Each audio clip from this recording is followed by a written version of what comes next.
Welcome to the Arizona Cowboy Poets Gathering podcast.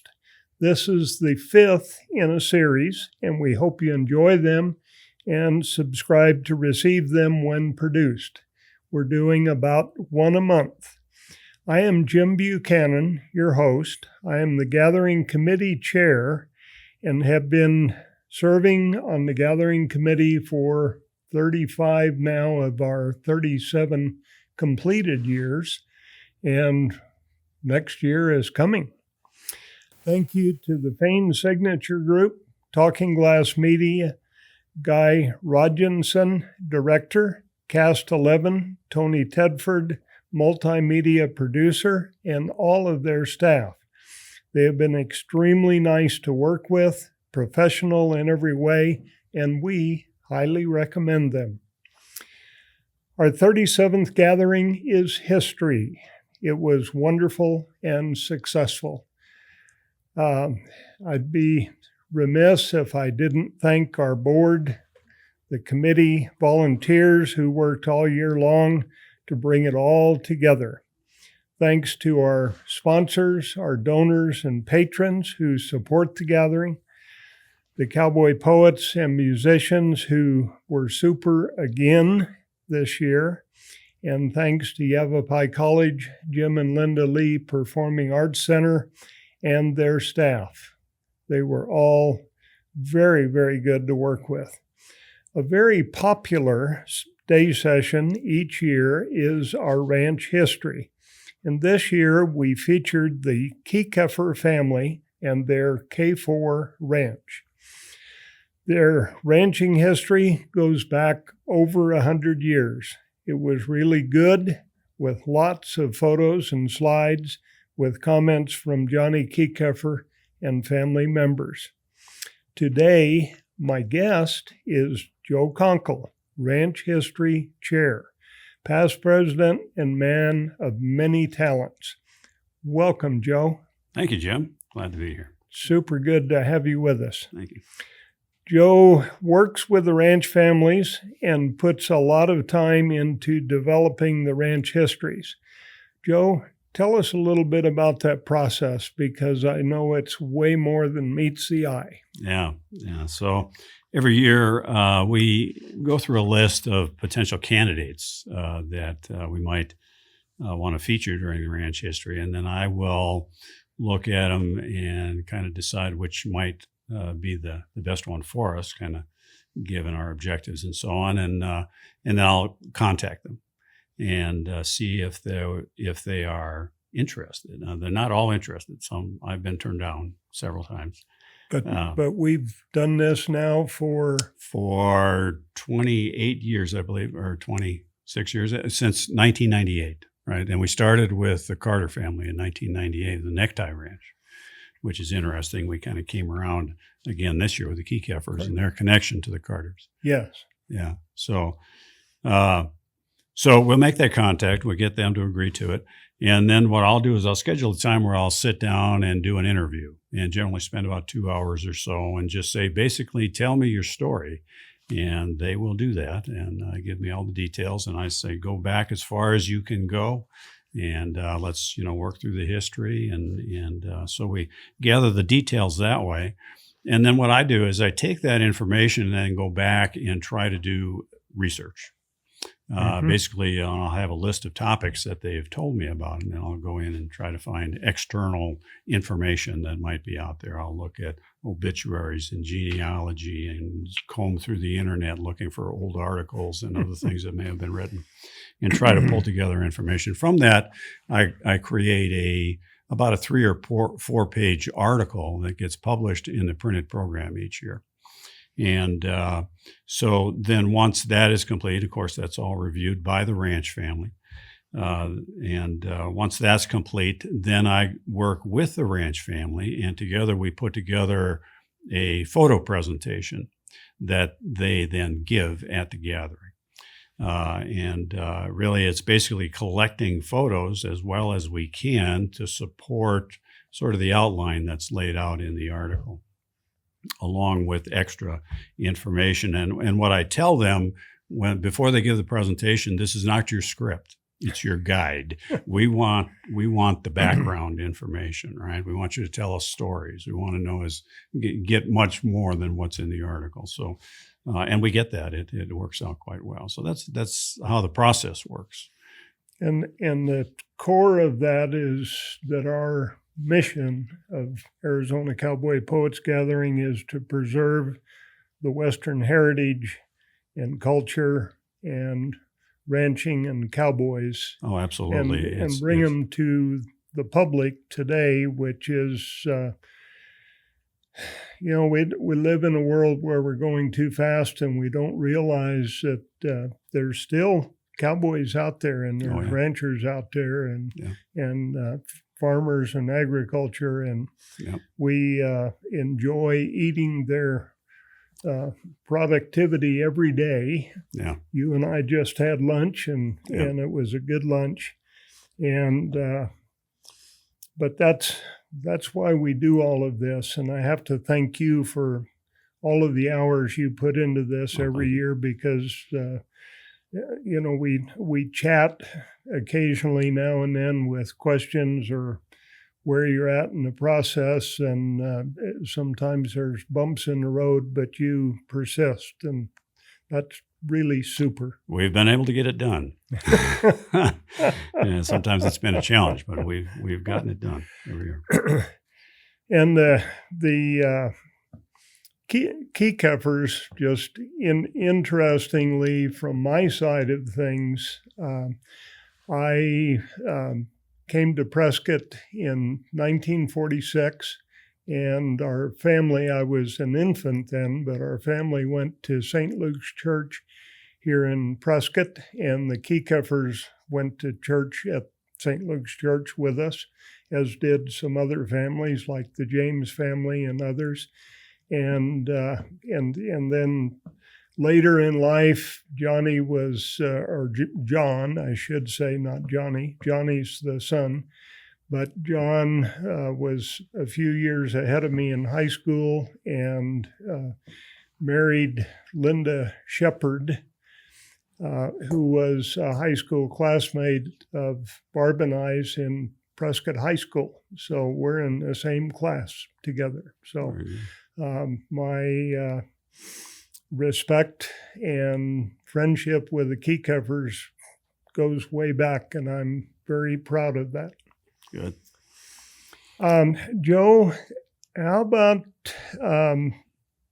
giving us a summary of, I think you've created a history with 10 ranches or 10 years of summaries. Right. And how about if you share that with us now? Okay, sure. So I've been doing this for 10 years, and I've got kind of a presentation we'll take a look at here that summarizes each one of the ranches that we've covered over the last 10 years. And I will tell you, I could easily spend an hour on each one. So that'll get us out of here at about 11:30 tonight. Is that going to work for everybody? But anyway, all right, this is a 20-minute presentation. And it does not do it justice. But I'll race through it, and we'll see how it goes.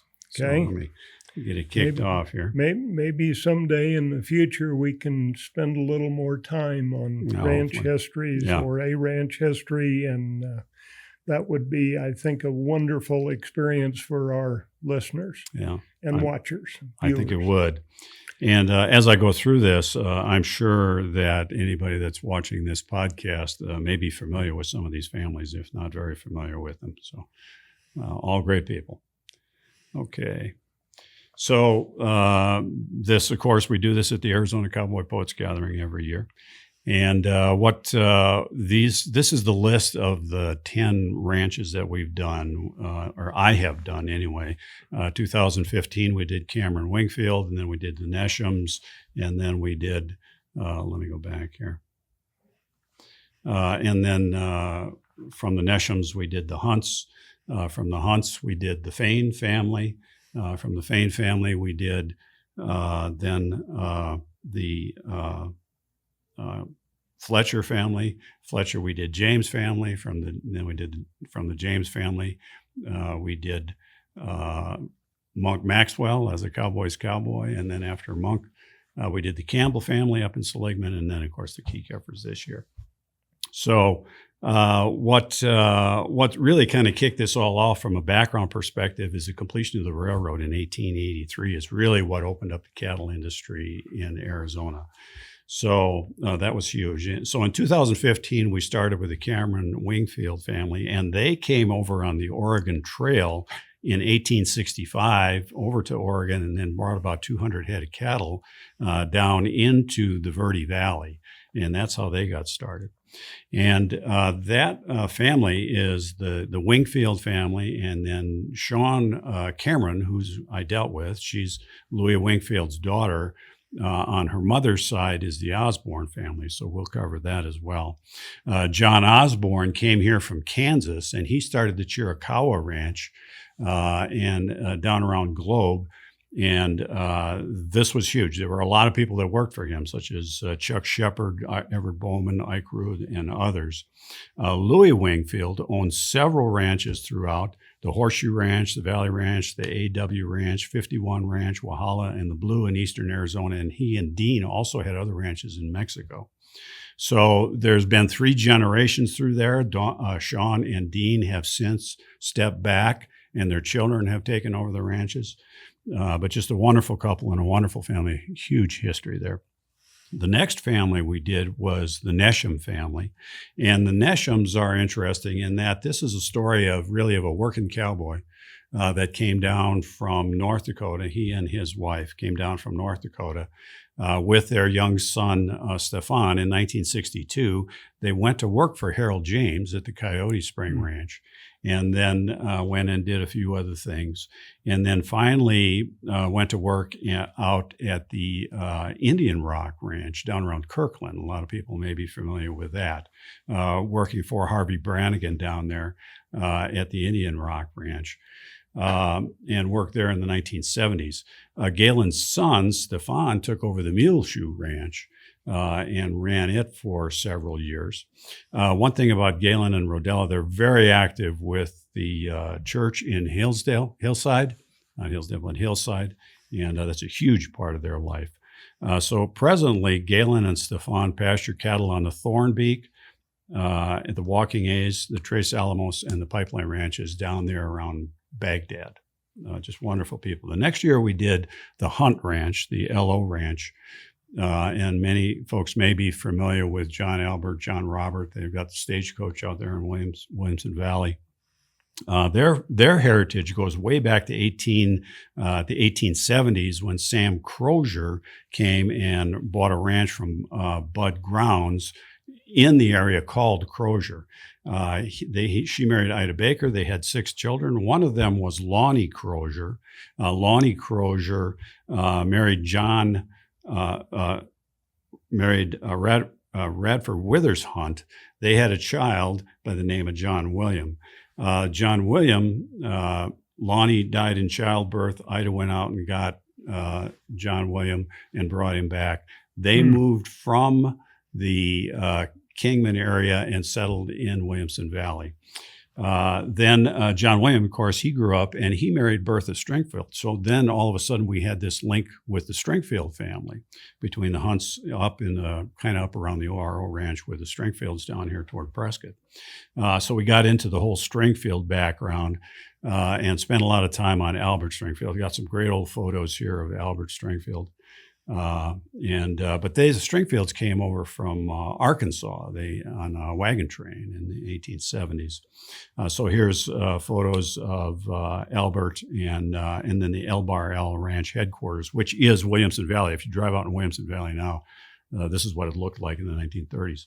Then photos, John Albert Hunt, who was John Williams' son, he married Mary Bijak, who sadly passed away about a month ago. We're sorry to see her go. and continued to run the ranch. Now, one thing about them, they were huge lion hunters, and this is one of the most successful lion hunters in Arizona. So this had to be a part of their history. We had to put that in there. And here's a photo of the ranch looking down on the ranch headquarters. Off in the distance is the K4. Back on this side would be the ORO, and the folks riding out for spring works. The next ranch we did was the Haverfield ranches. The story of Vern Hatfield and his daughter Claudette. Claudette actually did the history. When I met Vern, he was 89 years old. He has since passed away. He passed away at the age of 92. But his history is just unbelievable. He ran away from home when he was 6 years old, and went through a string of jobs in various different locations up in Montana. Ended up with the ranch and Rain and Ranch Supply in Great Falls, Montana. Bought a ranch, the Lazy Creek Ranch in Whitefish, Montana in 1959. Just a beautiful area up there. Ran those two businesses. Then in 1965, he decided to buy the Four Winds Ranch in Tamacacori Mission, Arizona. So came from Montana to Arizona, and then it ended up buying a series of ranches, as you can see. Several, what Vern had done would buy and sell ranches, and in each ranch improve those ranches, then sell the ranch, and then buy another ranch and do the same thing. So then in 2019, we did the Fains. The Fains of Lonesome Valley. And was fascinating there, the size and the scope of the entire Fain operation was phenomenal. And a lot of it stems from Dan Fain, Granville Dan Fain, who had been a cowboy from day one and became known as the king of the range. Started out with the Babbitt ranches. And then bought a 160-acre farm in Camp Verde, and then continued to expand from that. He and his wife, Mildred Black, had one child, and that was Norman. And Norman continued on in the ranch working with Dan, but as Dan continued to grow the ranch, and which eventually became the Rafter 11, which is kind of what we're sitting on the territory right now.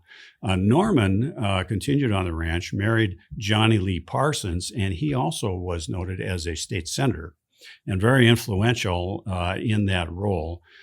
He is responsible for, or largely responsible for, bringing I-17 up to Coors Junction, and then the highway from Coors Junction into Prescott, which had a huge impact on Prescott. And then, of course, created the opportunity to create Prescott Valley. Bill Fain, his son, worked with him to do all that. But their huge contribution, Bill and Nancy Fain, is with the community of Prescott Valley. The tremendous philanthropy that they did for Prescott Valley. And of course, the business now is known as the Fain Signature Group, but the Rafter 11 is still a big part of their business. Okay. So the next one we did was the Fletcher family ranches. And Jim Fletcher is an interesting study here in that a lot of these we talk about going back to the 19th century. Jim didn't get here until the 1990s. So a young man who started ranching, had some success in the construction business and got into ranching and became very successful. His goal is to reconstruct the old Morgan Ranch, which is headquartered up around Paulden. And that ranch spans from Coyote Springs, which is kind of in Prescott Valley, north of Highway 169, and then goes just north of the Verde River. He also has some operations up around Parks, which is in the Williams, Arizona area. So this is just a sort of a photo montage of the Job of the Cowboy branding at the Fletcher Ranch. Basically rope, Medicaid, castrate, brand, repeat. Now, one thing about the Fletchers, are huge in junior rodeo. Every one of Jim's children was very successful competitor in just about every event in Arizona High School Rodeo Association, of which Jim was the president for several years. Jim is also very interested in history, owns the Bank of Arizona building in downtown Prescott, on the corner of Cortez and Gurley Streets, and then also owns the Day Octagon building, which I don't know if you're familiar with that on Gurley Street. It's the original hospital in Prescott. It was built by a Civil War surgeon assigned to Fort Whipple. So Jim owns that. It's now, I think, a real estate company. So the next ranch we did was the Harold and Mitzi James Ranch, which locals here to Prescott are very familiar with the name of Harold and Mitzi James. Their ranch, of course, is the Deep Well Ranch, which is north of Prescott, about 20,000 acres that runs from Prescott up to Chino Valley. That entire span, as you drive up there, all that open country is the Deep Well Ranch. And it's just a beautiful, beautiful ranch, good grass, good water. It has been managed by Bob Burris for the last 40 years. He's been the ranch foreman out there and has been very successful and has won several awards as a ranch manager out there. And these are just a series of photos of working cattle at the Deep Well Ranch. They specialize in Corriente cattle, which is a little bit different, not necessarily a beef breed, but a breed that can be, but used for sport generally. The Harold James family, though, is most known for their philanthropy in Prescott with the YMCA, the Harold James Heart Center, and then many, many other things. The Phippen Museum, they donated the land for the Phippen Museum and were very instrumental. The Phippen Museum of Western Art, for those who aren't from Prescott, were very instrumental in the establishment of that. We have a photo here of the James Family Discovery Gardens at the Highland Center for Natural History, as well as Communication Yavapai Cattle Growers, Rodeo Association, Cattlemen's Association, et cetera, et cetera. Art.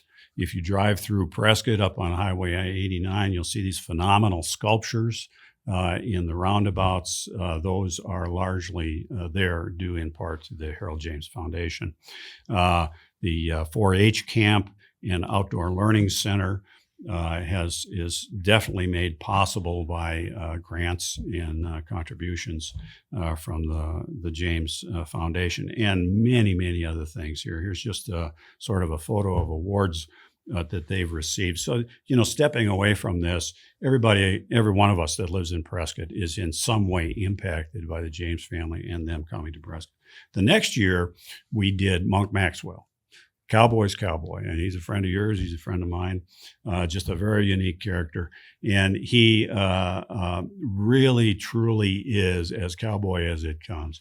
And when you look back at his heritage, it goes all the way back to Texas, to the days of the old cattle drives, where his great-grandfather and grandfather drove cattle north from South Texas. In fact, that's how his grandfather met his grandmother. On his mother's side, in Magdalena, New Mexico, was the Steen family, and he operated a ranch out there. I forget the name of it, but it was the only ranch with water in that area, so it was a huge stopping point. Monk's father, Virgil, worked on several ranches in Yavapai County, starting at the ORO, and then took a job as a horse trainer at the Circle Bar Ranch near Paulden, worked for Jeb Stewart. And Virgil, Sr., was known as a horse trainer. If you meet anybody that knew Virgil, they'll say if you wanted a horse finished right, you would take it to Virgil, and then later Monk. Here's a slide. How did Monk get his name? A lot of people ask him. Here's a slide of he climbed up this windmill, much to the consternation of his mother. She looked for him. Finally, he became known as Monk, as the little monkey. All right, so Monk is short for monkey. He started roping at the age of 3. First time he had a rope in his hand was at the age of 3. Was given a rope and was hooked ever since. Grew up at the Circle Bar Ranch, which was owned by Jeb Stewart, which is up on the Verde River near Paulden, just downstream from where the Verde River begins, 72 sections, 12 miles along the river. And Virgil and Monk and mother and sister Carla lived there on that location.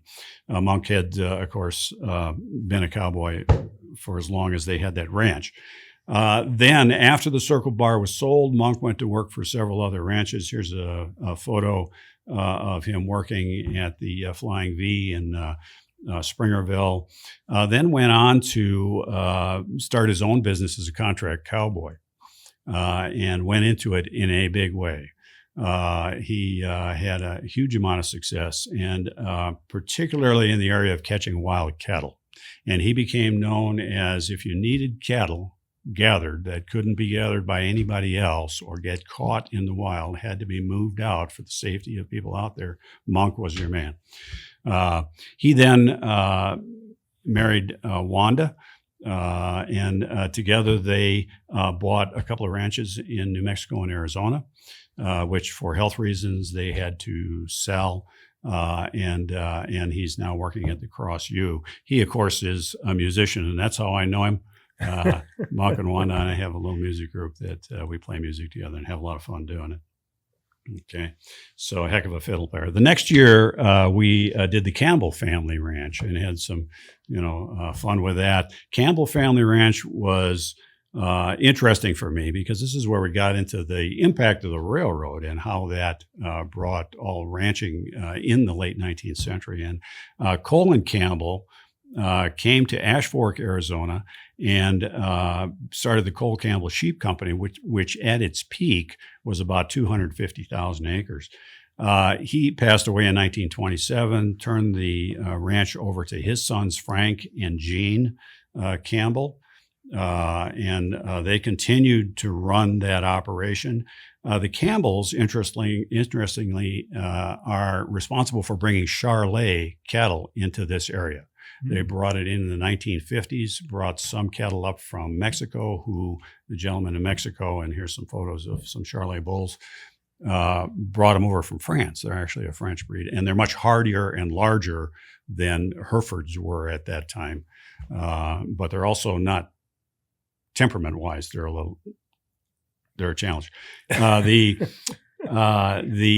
Campbells then, as the brothers broke up the ranch, their heirs took it over. It's now between Ash Fork and Seligman. It's about 37,000 acres up there.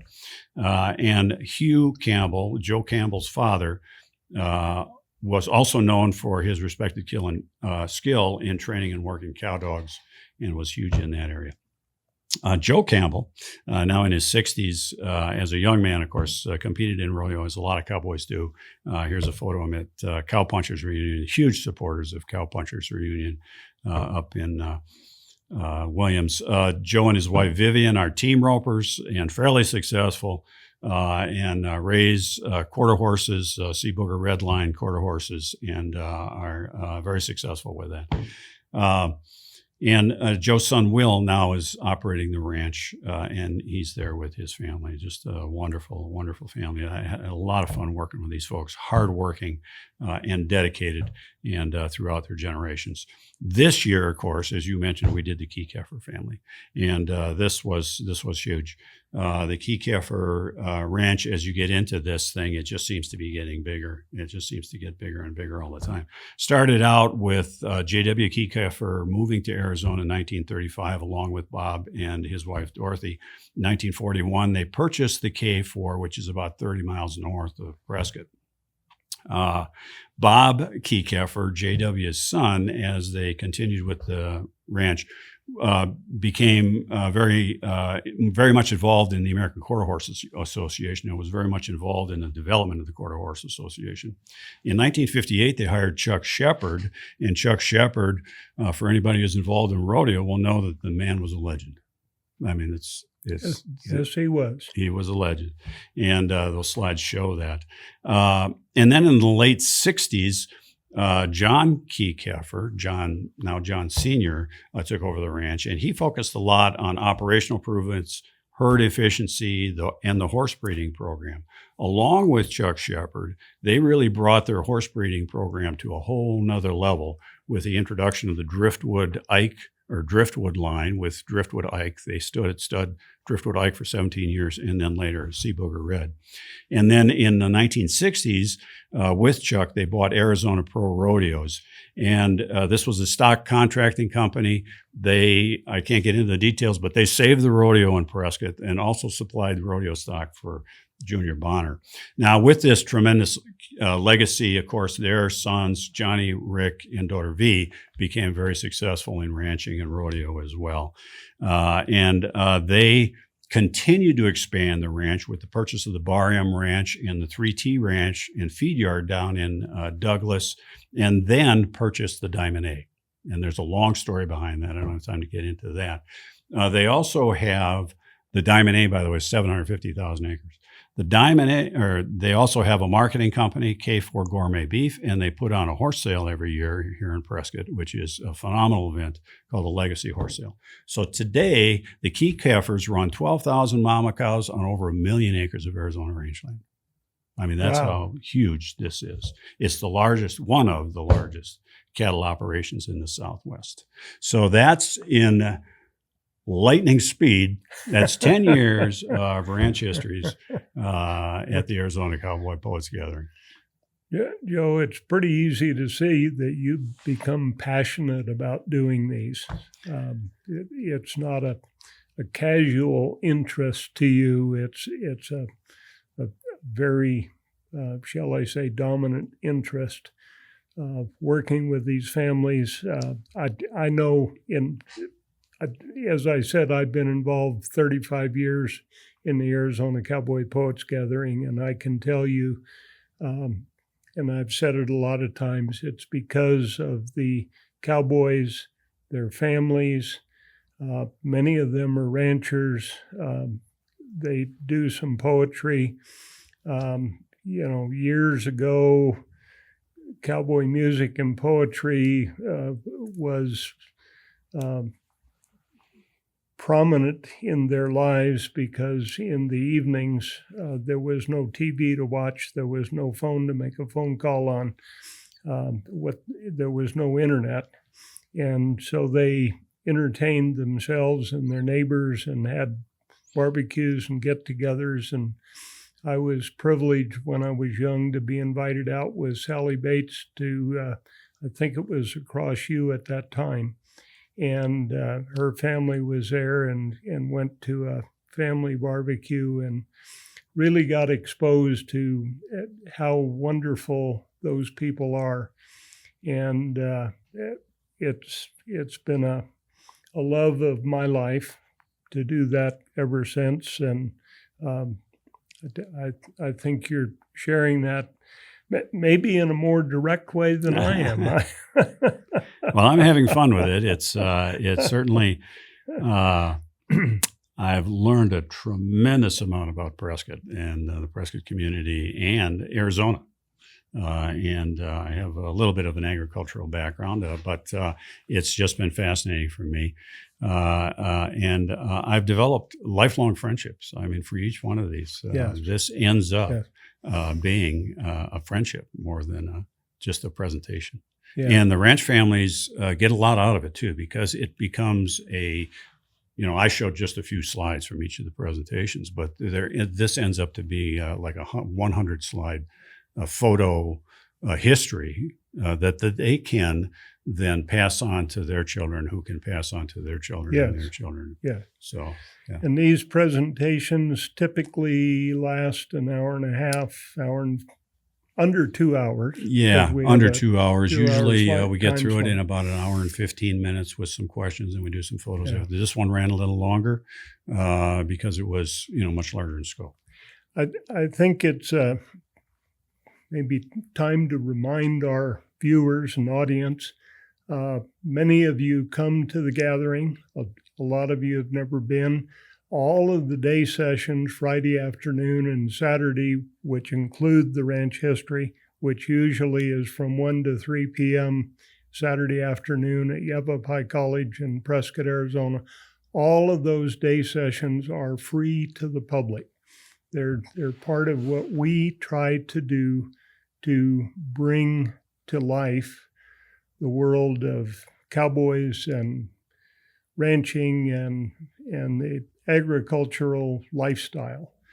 And Joe, I can't thank you enough for all you've done for the gathering and for our ranch history program, because it not only does it take some passion, but it takes some talents, and we're very fortunate that you have those talents. Want to thank you all for listening to our podcast. We will be continuing them, and our 2026 gathering will be August 6th 7th and 8th, 2026. We invite you to follow us on our website, azcowboypoets.org. We also have a couple of Facebook pages, and I'm very thankful that every day I'm getting to welcome one or more people who have joined our Facebook page and are viewing the posts and seeing what's happening in the world of cowboy poetry. We share a lot of information about other gatherings around, maybe all the way across the USA.